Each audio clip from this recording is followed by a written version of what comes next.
Shalom jemaat Tuhan, puji syukur hari ini sama-sama kita boleh diperkenankan Tuhan untuk menikmati hari perhentian yang indah ini.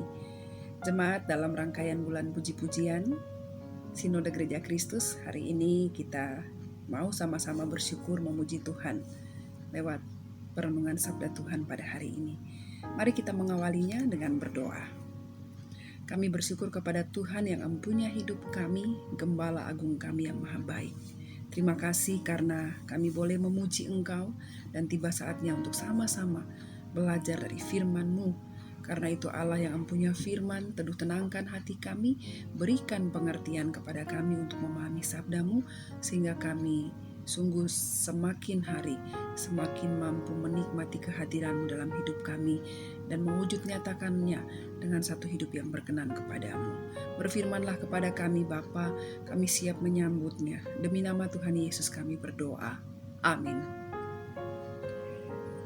Jemaat Tuhan, satu teks firman Tuhan yang menjadi perenungan kita pada hari ini, Kitab Mazmur pasal 23 ayat 1 hingga ayatnya yang ke-6. Jemaat memperhatikan dalam Alkitab masing-masing, saya membacakan untuk kita. Tuhan gembalaku yang baik. Mazmur Daud. Tuhan adalah gembalaku, takkan kekurangan aku. Ia membaringkan aku di padang yang berumput hijau. Ia membimbing aku ke air yang tenang. Ia menyegarkan jiwaku.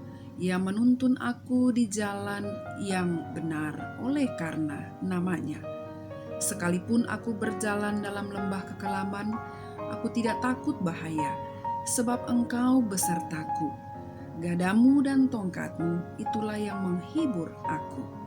Engkau menyediakan hidangan bagiku di hadapan lawanku. Engkau mengurapi kepalaku dengan minyak, pialaku penuh melimpah. Kebajikan dan kemurahan belaka akan mengikuti aku seumur hidupku, dan aku akan diam dalam rumah Tuhan sepanjang masa. Amin. Yang berbahagia adalah setiap kita yang mendengarkan firman Allah dan memeliharanya dengan setia dalam kehidupan kita hari ke hari. Amin.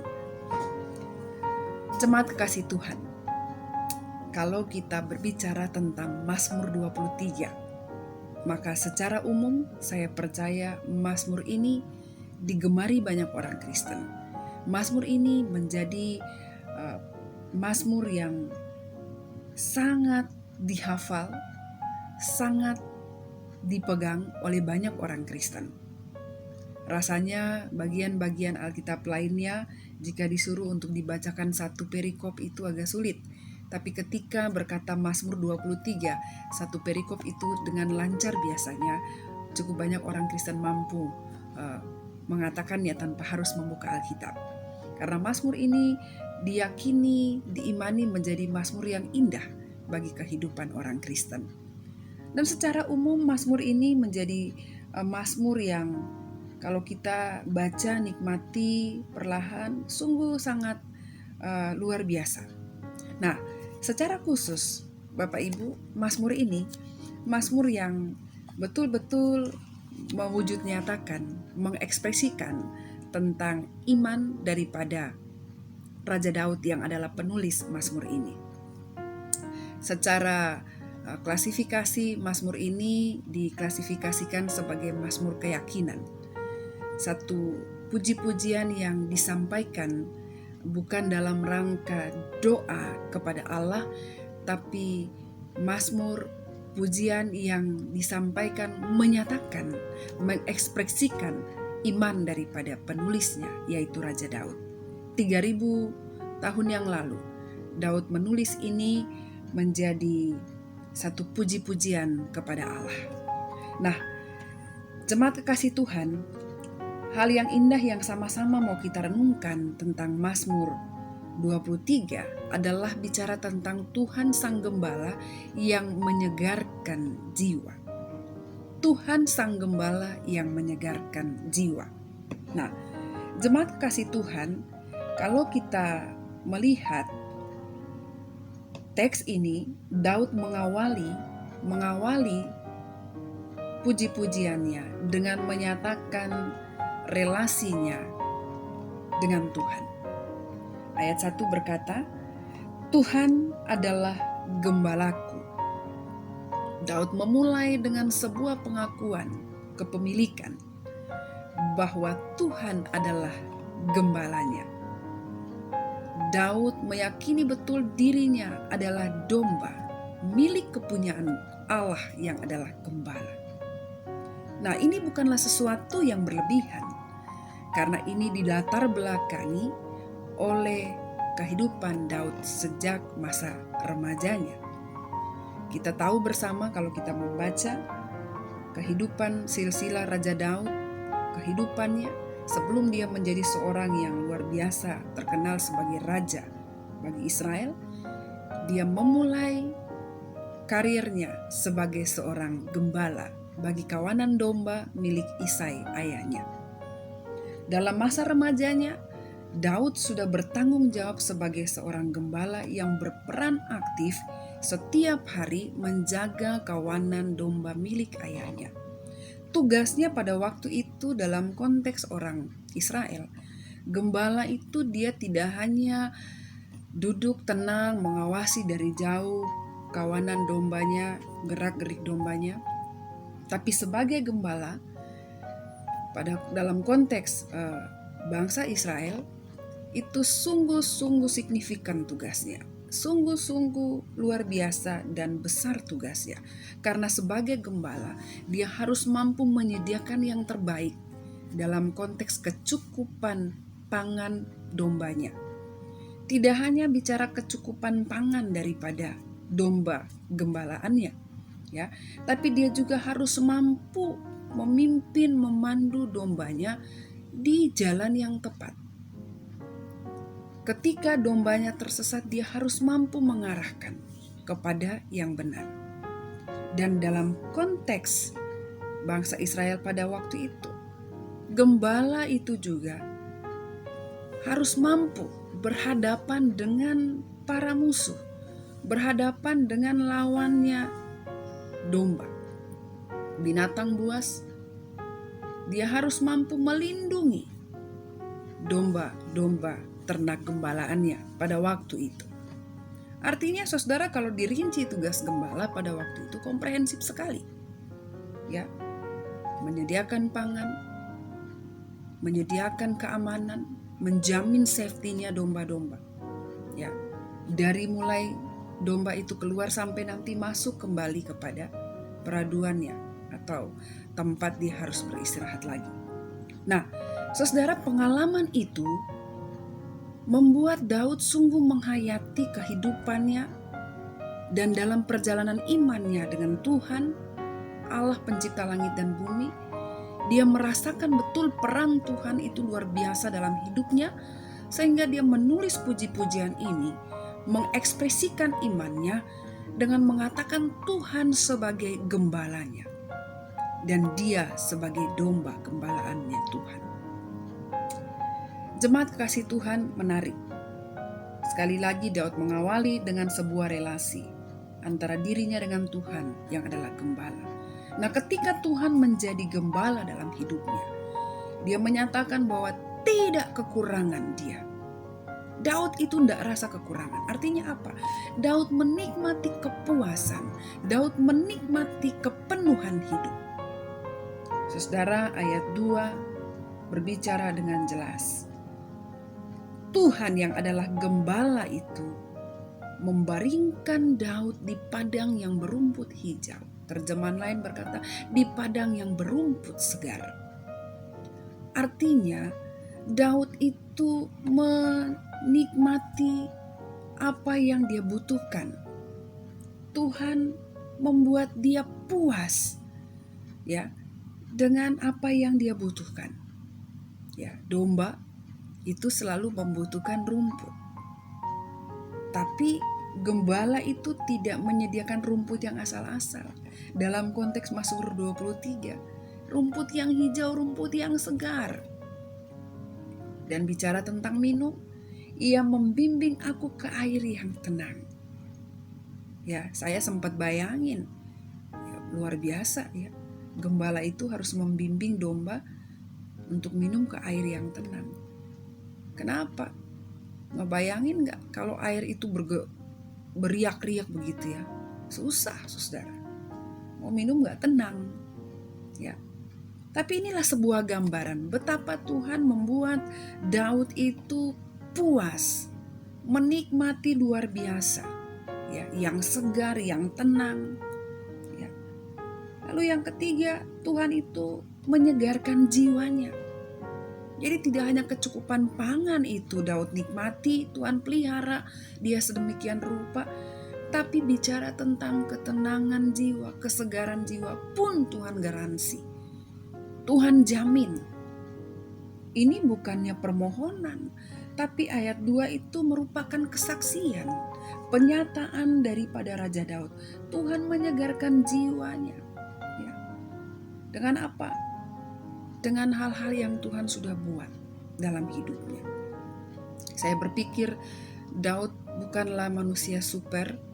Dia seringkali juga mengalami yang tidak jauh berbeda dengan kita di era ini. Kondisi-kondisi yang membuat remuk redam jiwa kita, membuat kita suntuk, ya. Tapi hidup dalam pimpinan, dalam arahan, dalam tuntunan Tuhan, Gembala Agung itu ada kesegaran. Tuhan dengan hikmatnya, Tuhan dengan caranya menyegarkan jiwa Daud. Dan tentunya kita yang juga menjadikan Tuhan sebagai gembala dalam hidup kita. Tuhan menuntun aku di jalan yang benar oleh karena namanya. Ibu Bapa, jemaat kasih Tuhan, Daud sungguh menyatakan bagaimana perjalanan hidupnya. Di jalan ini, istilah kata di jalan dalam ayat 3 itu bukan bicara tentang jalan yang dilewati, saudara, tapi bicara tentang jalan hidup. Bicara tentang pilihan-pilihan hidup. Seringkali kita tidak tahu jalan mana yang harus kita pilih. Arah hidup kita kemana ini sebenarnya. Yang baik yang mana kita jalani dalam hidup ini. Itu manusiawi sekali. Kita seringkali bingung. Bahkan mungkin tidak tahu jalan mana yang harus kita tempuh. Tapi ketika Tuhan menjadi gembala dalam hidup, Daud menyaksikan itu. Tuhan pimpin dia di jalan yang benar, kepada kehidupan yang benar. Dan bukankah ini juga kita alami? Tanpa Tuhan memimpin kita, tanpa Tuhan memberi dirinya untuk kita, maka kita tersesat. Dosa membuat kita gak tahu pilih yang benar, yang jahat saja. Tapi ketika Tuhan hadir, ya, menjadi pemimpin dalam hidup kita, menebus kita, mengarahkan kita, maka kita terarah. Jalan hidup kita di jalan yang benar. Sama seperti yang telah dialami Raja Daud. Saudara, ketika membaca ini luar biasa. Tuhan itu sejauh relasinya dengan kita baik, kita meresponi pimpinannya dengan baik. Kita tidak merasa kekurangan. Kita mengalami kepuasan. kita, tidak bicara tentang kelebihan, tapi Tuhan cukupkan kita sehingga kita puas. Ya, kapan? Selama kita di bumi ini, saudara. Tapi juga nanti di kekekalan. Selama di bumi ini kita galau, kita bingung, saudara. Ada hal yang membuat kita resah, gelisah. Tapi pimpinan Tuhan, arahan Tuhan, itu selalu membuat kita ada di jalan yang benar. Membuat jiwa kita segar. Ya, kita jadi orang yang tentu tidak merasa madesu, masa depan suram. Tapi sebaliknya kita merasa ada kepastian. Karena ada Tuhan. Nah, saudara, itu yang pertama.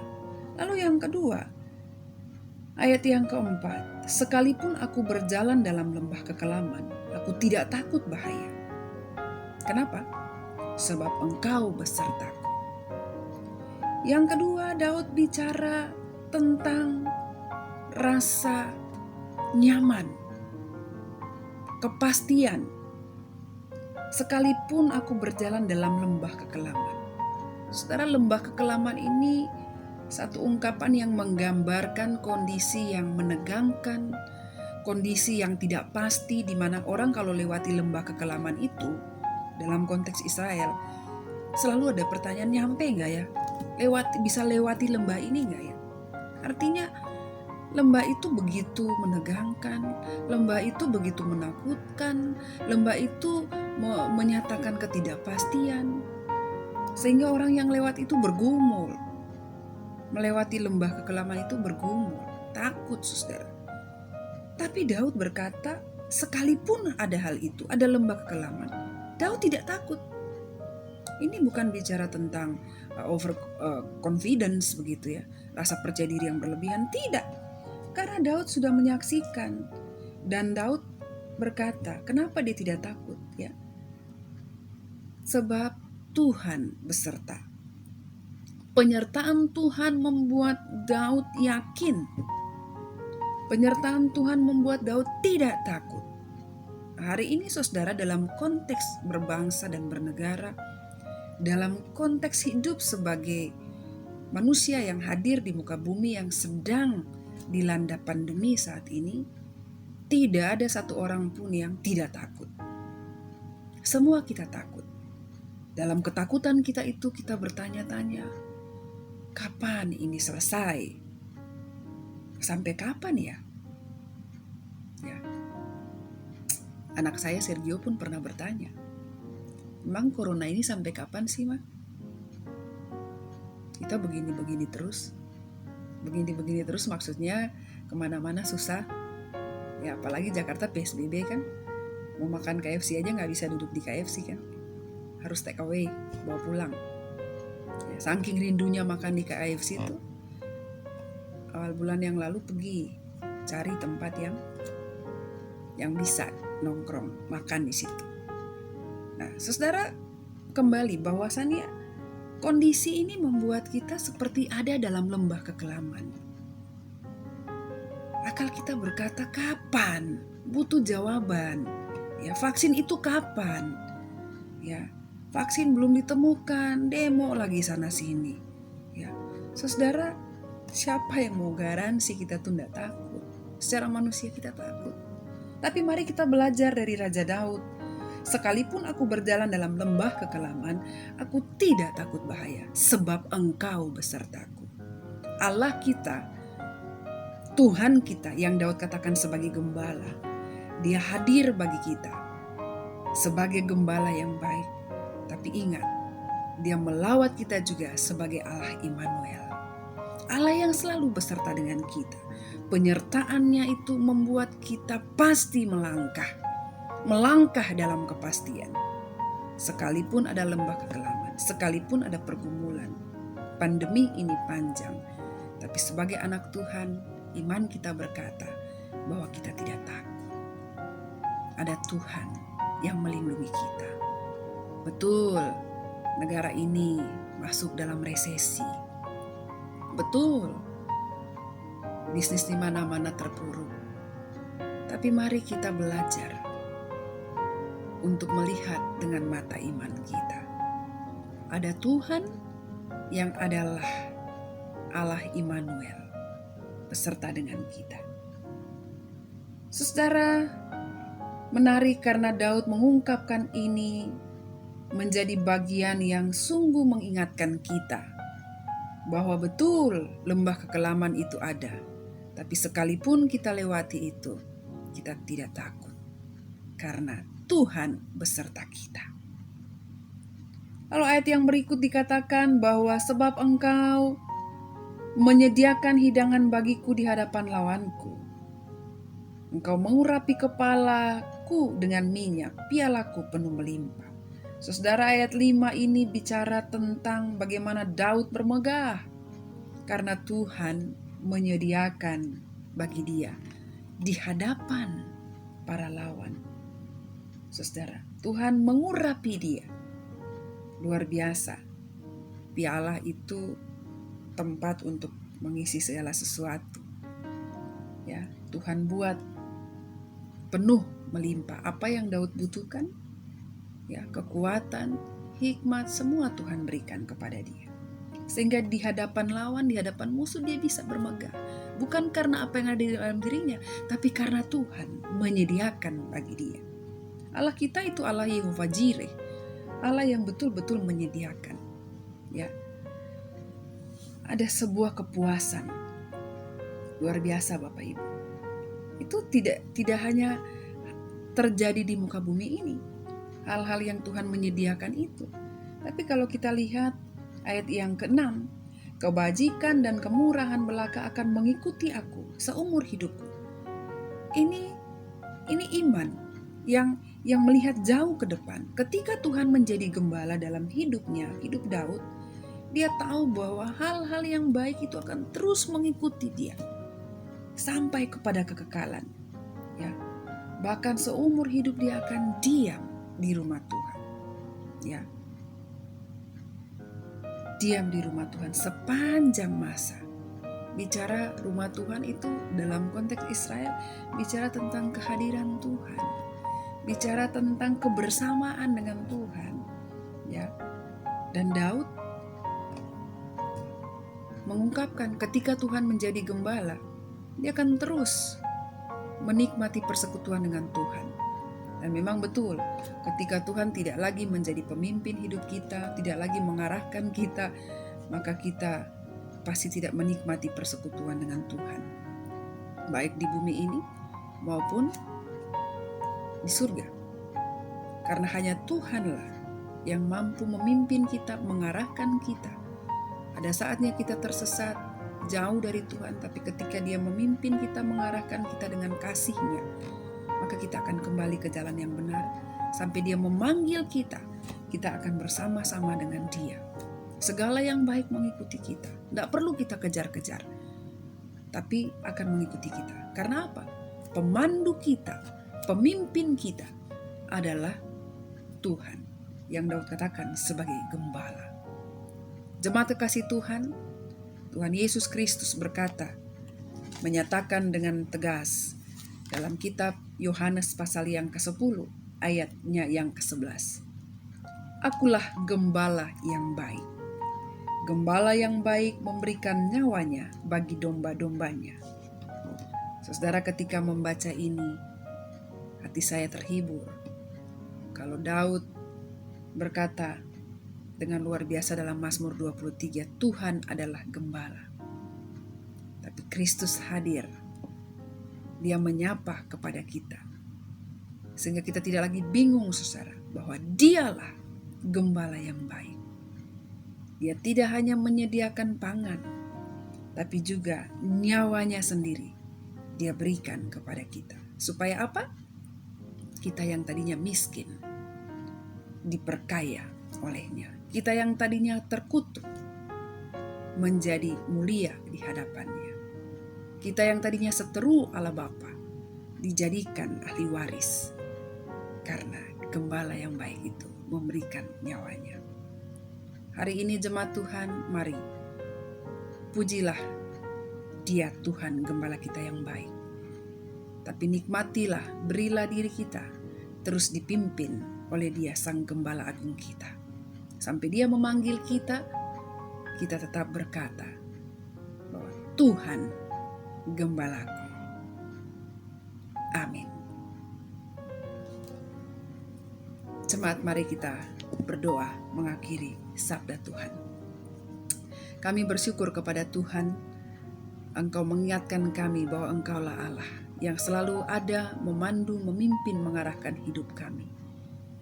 Laksana seorang gembala yang selalu ada memperhatikan kami, apa yang kami butuhkan sampai kepada dunia kekekalan sana. Terima kasih Tuhan, firman-Mu ya dan amin. Arahkan kami untuk selalu hidup dalam apa yang Engkau firmankan kepada kami. Terpuji-pujilah Tuhan Allah Gembala kami yang baik. Demi nama Yesus Kristus Tuhan kami, Gembala Agung kami berdoa dan bersyukur atas firman Tuhan. Amin.